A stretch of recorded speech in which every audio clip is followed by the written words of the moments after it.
In this tutorial, I'll show you how to activate and use the Bitly integration in Bybrand to create shortened URLs for your email signatures.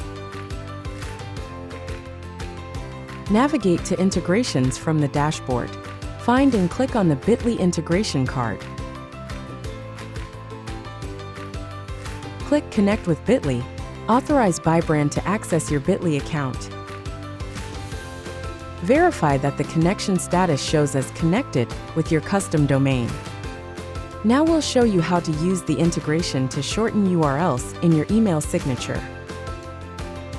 Locate the URL you want to shorten and click the link icon in the editor.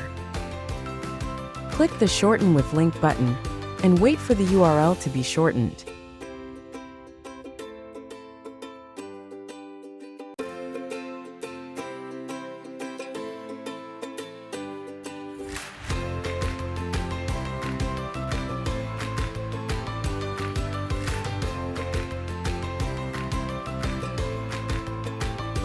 Note that you can also shorten URLs for image links.